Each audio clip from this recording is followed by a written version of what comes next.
Aduh, ini gimana ya? Kenapa ya matematika itu semakin angkanya dibaca dan dilihat, malah semakin mirip dengan alien? Bentuknya abstrak banget. Lagi ini, deret aritmatika.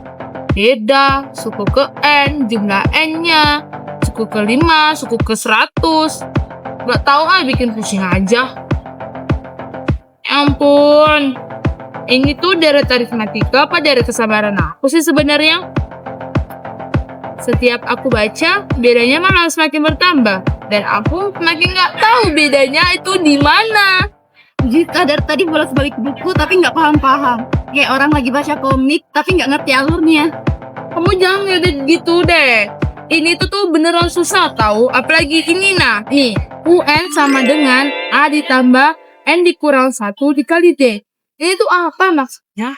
Orang gabut mana sih yang menciptakan rumus yang seribet ini? Kenapa hidup mereka tuh kayak dibuat ribet banget gitu kayak lurus aja kan bisa. Ji, gini ya. Kalau kamu cuma lihat huruf-hurufnya aja, itu pasti udah kayak kode nanti ya. Tapi kalau kamu tuh paham alur ceritanya, nah itu pasti udah gampang banget tau. Kasih contoh ya. Ini. Misalkan kamu punya uang jajan nih. Nah, itu tiap hari itu bertambah 2.000 gitu. Hari pertama 5.000. Hari keduanya 7.000. Hari ketiga itu 9.000. Hari yang keempat itu 11.000. Nah, itu tuh udah termasuk contoh barisan aritmatika tahu. Karena bedanya tuh tetap 2.000 per hari gitu loh. Kalau caranya kayak gitu sih gampang ya. Tapi kenapa sih nggak kayak gitu aja gitu ditulis di buku ini? Kenapa harus pakai cara yang susah gitu? Kenapa harus malah pakai UN tuh apa? Kayak di sini aja nggak dijelasin UN itu apa? Bikin otak pusing aja. Jui, kamu pasti lupa kan satu hal. Kalau matematika itu bukan sekedar rumus tau. Tapi juga bagaimana kita itu bisa ngikutin pola. Ya kan? Oke, tapi masalahnya di sini aku nggak ngelihat polanya sama sekali. Kayak di otak aku yang sangat mungil ini, aku nggak bisa membayangkan pola itu tuh bagaimana, bentuknya seperti apa, aku nggak bisa. Kamu tahu nggak sih kalau deret aritmatika itu sangat digunain di kehidupan sehari-hari. Contohnya nih di arsitektur, teknik sipil, pembangunan, dan juga termasuk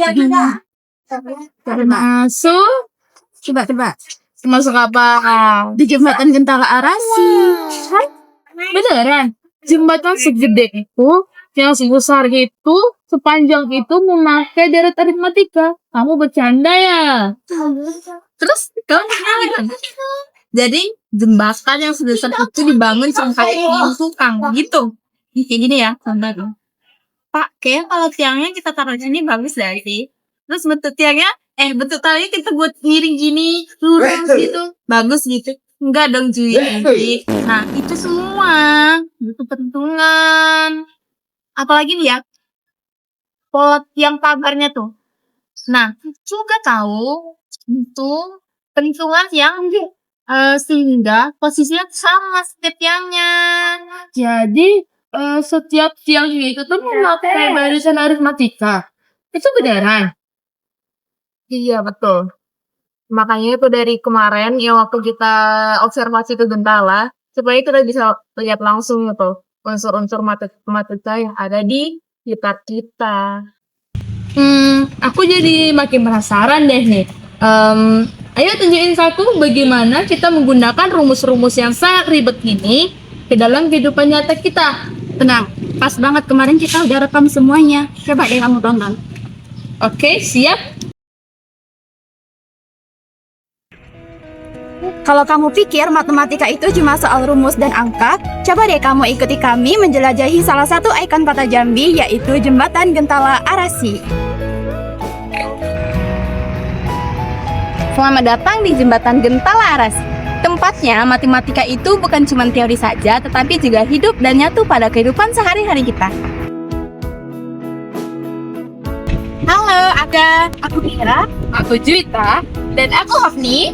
Nah, di sini kita mau nunjukin kalau sebenarnya matematika itu dekat banget loh sama benda-benda di sekitar kita. Wah, ternyata dari dekat jembatannya keren banget ya. Dan aku jadi makin penasaran nih tentang pola matematikanya. Ini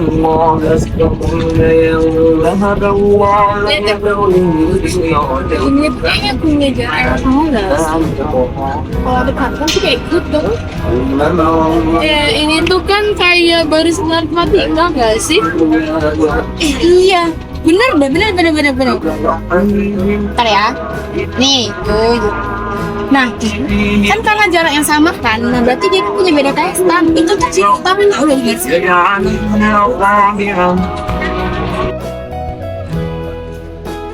Setiap 1 meter ada satu tiang besar, yang artinya posisi tiang besar ini ada di 0 meter, 1 meter, 2 meter, sampai ke N meter. Terlihat sederhana nggak sih? Tapi itu yang membuat jembatan ini terlihat rapi dan juga kuat. Nah, Ju, sekarang kamu sudah paham kan kalau deret aritmatika itu ada di mana-mana? Iya ya. Aku nggak kepikiran ya dari dulu kalau aritmatika itu ternyata ada di mana-mana. Nah, di sini kami bakal jelasin contoh soal nyata langsung dari struktur jembatan ini. Yuk kita hitung bersama. Ayo.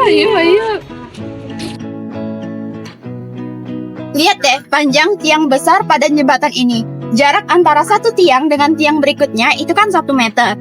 Dan panjang jembatannya ini 523 meter. Nah, Jui, coba deh kamu hitung berapa jumlah tiang besar pada jembatan ini.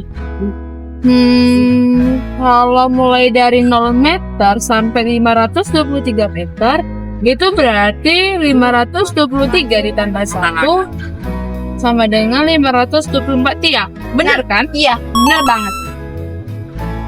Sini deh, coba.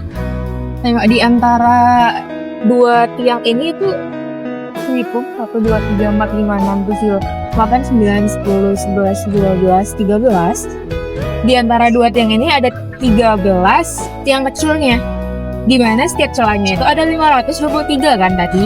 Coba kamu hitung total dari tiang kecilnya. Berarti total dari setiap tiang kecilnya itu tinggal 523 dikali 13. Bentar ya. Hasilnya itu berarti 6.799 tiang kecil. Benar? Iya, betul kali. Banyak banget. Nah, dan semua itu harus presisi tahu posisi tiangnya.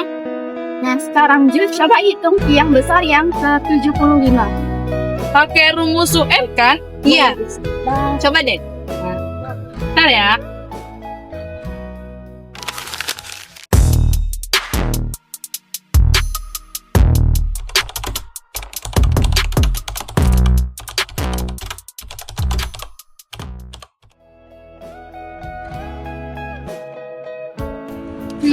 Berarti UN itu sama dengan 74. Benar nggak? Iya. Terus artinya ya mana? Artinya itu tiang ke-75 di jembatan ini itu berada pada 74 meter dari ujung jembatan. Iya, betul banget. Perfect. Ya pintar kan? Capek nggak sih tadi jalan dari ujung sana ke sini 500 meter loh jalannya tadi.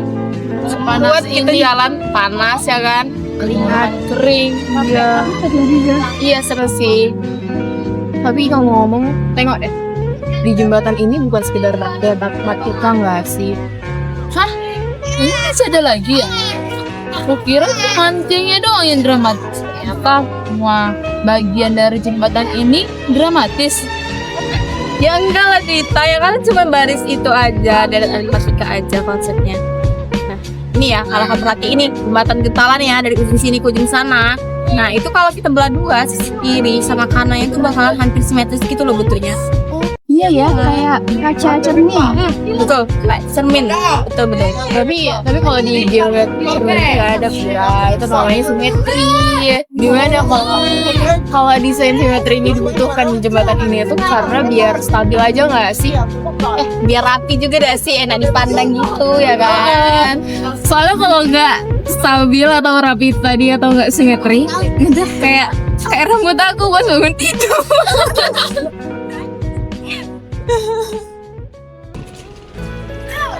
Nah, sekarang aku baru sadar nih, ternyata matematika itu bukan cuma berisi tentang teori saja, melainkan di dalamnya itu terdapat pola, jarak, dan struktur yang udah familiar nih kita temukan dalam kehidupan kita sehari-hari. Contohnya itu deret aritmatika. Dia mungkin terlihat sederhana, tapi ternyata penting banget loh. Betulnya, dengan pola yang teratur atau konstan, jadi jembatannya ini kelihatan lebih rapi dan juga aman untuk dilalui. Nah, matematika itu juga ngebantu insinyur dan juga arsitektur untuk nentuin jarak antar tiang, nilai material, dan juga posisi dari setiap elemen di jembatan ini. Dan dengan teknologi informasi, kita bisa dapat belajar langsung dari contoh nyata seperti ini. Oke, terima kasih sudah ikut perjalanan belajar bareng kami. Dan semoga kalian juga bisa lihat dan sadar bahwa matematika itu hidup dan ada di sekitar kita. Sampai jumpa di pembelajaran berikutnya. Bye!